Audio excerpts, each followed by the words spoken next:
truth is I never hear beats worthy of it. But when the club fits, I let the world know I'm married to an angel and plan to stay faithful. And when they ask who I am, I will stand up and say I'm a blessed man. Yeah, yeah. And when they ask where I'm at, it don't matter, I'm with you, I'm a blessed man. Yeah, yeah. And when they ask why, I will point to the sky, I'm a blessed man. Yeah, yeah. Yes, man, I'm a blessed man. Yeah, yes, man, I'm a blessed man. As I sit back reflecting, it's obvious that my life's been protected. I had friends get murdered, I could have been there. Friends committed suicide, I could have went there. Depression, my life could have ended. I could have took a flight on September 11. Life is fragile, we take it for granted. I'm thankful for the life I was handed. Christ stretched out his arms on the cross, offered me freedom at a tremendous cost. I can't accept the gift without repentance. I talk to God with expectancy. He said, ask for anything in the name of my son. If it's my will, then it will be done. I'm not praying for material possessions. Being close to God is the greatest blessing. And when they ask who I am, I will stand up and say I'm a blessed man. Yeah, yeah. And when they ask where I'm at, it don't matter, I'm with you, I'm a blessed man. Yeah, yeah. And when they ask why, I will point to the sky, I'm a blessed man. Yeah, yeah. Yes, man, I'm a blessed man. Yeah, yes, man, I'm a blessed man. And when they ask who I am, I will stand up and say I'm a blessed man. Yeah, yeah. And when they ask where I'm at, it don't matter, I'm with you, I'm a blessed man. Yeah, yeah. And when they ask why, I will point to the sky, I'm a blessed man. Yeah, yeah. Yes, man, I'm a blessed man. Yeah, yes, man, I'm a blessed man. I don't got rings on the car, you know. I don't got a lot of jewelry, you know, but I'm blessed with life. Blessed knowing God. Blessed with family.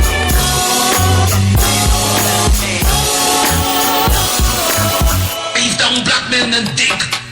Reach up black men and women and pull all nature's knowledge to you. Turn you around and make a conquest of everything, north and south, east and west. And then when you will have wrought well, you will have merited God's blessings. And as you bow down to the white man today, so will other races bow down to you and call you a race of masters because of the superiority of your minds and your achievements. We must canonize our own saints, create our own martyrs, and elevate the positions of fame and honor. Black men and black women who have made a distinct contribution to our racial history. Sojourner Truth is worthy of a place of sainted alongside of Joan of Arc. Christmas Alex and George William Gordon are entitled to the halo of martyrdom with no less glory than that of the martyrs of any other race. Africa's produced countless numbers of men and women in war and peace whose luster and bravery outshine that of any other people. Then why not see good and perfection in ourselves? God made man Lord of his creation, gave him possession and ownership of the world. And you have been so darned lazy that they've allowed the other fella to run away with the whole world, and now he's bluffing you and telling you that the world belongs to him and that you have no part in it. I don't have to apologize to anybody for being black, because God Almighty knew exactly what he was doing when he made me black. You race of cowards, you race of imbeciles, you race of good for nothings. If you cannot do what other men have done, what other races have done, what other nations have done, then you had better die. Can we do it? We can do it. And any leadership that teaches you to depend upon another race is a leadership that will enslave you. Let me say that again. Any leadership that teaches you to depend upon another race is a leadership that will enslave you. They gave leadership to our foreparents, and that leadership made them slaves. But we decided to find a leadership of our own to make ourselves free men. Babylon did it. Assyria did it. France under Napoleon did it. Germany under Prince von Bismarck did it. Britain under William Pitt Earl of Chatham did it. America under George Washington did it. Africa with 400 million black people can do it. Because when the history of my suffering is complete, future generations shall have in their hands the guide by which they shall know the sins of the 20th century. I know, and I know you too believe in time, but we shall wait patiently for 200 years if need be to face our enemies through our posterity. After my enemies are satisfied, in life or death I shall come back to serve even as I served before. In life I shall be the same, in death I shall be a terror to the foes of African liberty. That need to be the real Marcus Garvey I would like to be. If I may come in an earthquake or a cyclone or a plague or pestilence or as God would have me, then be assured that I shall never desert you and make your enemies triumph over you. If I should die in prison Atlanta, my work shall not only just begin, but I shall live in the physical or the spiritual to see the day of Africa's glory. When I am dead, wrap the mantle of the red, the black and the green around me. For in the new life I shall rise up with God's grace and blessings to lead the millions up the heights of triumph in the colors that you well know. Look for me in the world when I'm a storm. Look for me all around you, for I shall come back and bring with me countless millions of black slaves who have died in America, who have died in the West Indies, and millions who have died in Africa to aid you in the fight for liberty, freedom, and life. And life. The world today has gone drunk and crazy with its power, and by such doing injustice, fraud, and lies have crushed the unfortunate. But if I'm crushed by the system of influence and misdirected power, my cause shall rise again to plague the conscience of the corrupt. For this I'm happy to suffer and even die, but I will write the history for the millions that are coming, and leave the posterity to reckon with the boast for the deeds of their fathers. They does laugh at you, return the laughter to them. If they mimic you, return the compliment with equal force. They have no more right to dishonor, disrespect, and disregard your feeling in manhood than you have in dealing with them. Honor them when they honor you, disrespect and disregard them when they vilely treat you. Their arrogance is but skin deep, an assumption that has no foundation in morals or in law.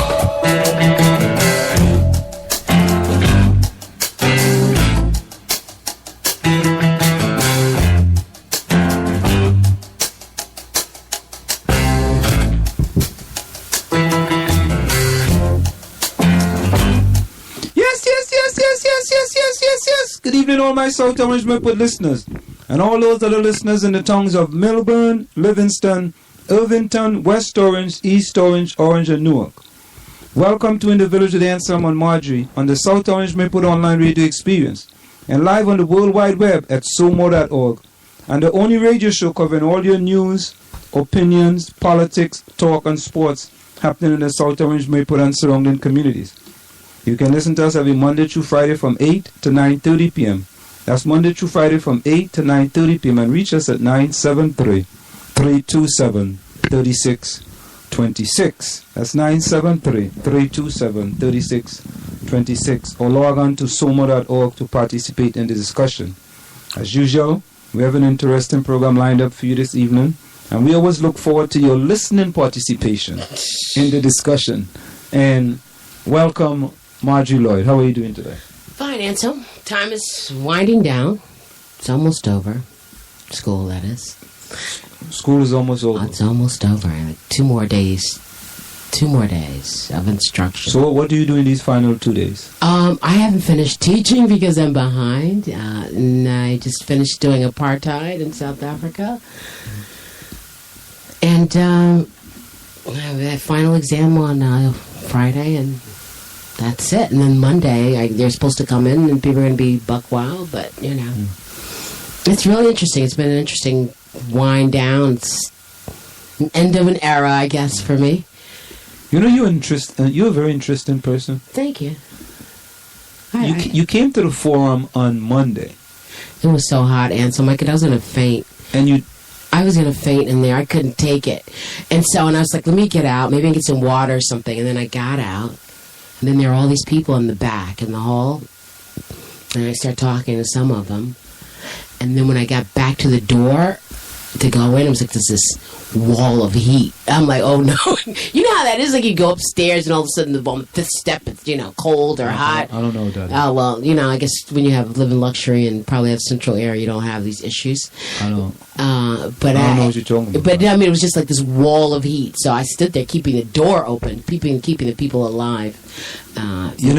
It was awful. It was. There's a reason for that, right? What, the heat or? Yeah, there's a reason for the heat, right? What's your theory on that? You can. Oh, you can't stay in the kitchen. I had to get out of the kitchen. What is it? No, there's a reason for that. I've been trying to tell you this for a long time, but when you try to tell, I'm trying to be politically correct here. That's good. Plain talk, good manners. Plain talk, bad manners. Good manners. Plain talk, bad good manners. You're gonna have good manners. Go ahead. Bad manners. There is something that you have to do. Suffer. No, something personal that you have to do. I'll put it that way. Take a shower? What? No. It has to do with why you are so hot. Oh, because I'm just a hot broad, I guess. Just a hot woman. Okay. It was hot as heck in there. You weren't hot. I mean, look at you. No, I was not. You know why? Because you run and exercise. So. No, all right. So let me help you a little bit. Do you notice there was a guy standing in front, and he too was very hot? Yeah. The guy from MapleWoodian.com. That was the guy Joe from Stroud. Is that who that was? Yeah, I've met him before. He okay, came and interviewed me one time. and you know why he was hot as well, right? Why? Because he's fat. Okay. All right. Okay. I mean, is that what you're trying to say? Because I'm fat, that's why I'm hot. No, I'm not trying to tell you because I'm not. Can you believe I came here to get insulted? Not, oh my see, God! There you go. It was hot in there, Ansel. Everyone knew that it was hot. What it is that. Okay, all right. I'll leave that alone. You know. Oh my God! I hope no one heard this. If anyone heard this, please text Ansel. You see, that's why I can't say much to my friends about certain things. I got to be very careful when I say things. That's why I didn't say anything. Okay. I got to be careful. But you are saying something. No, I'm not. This is called passive aggressive behavior.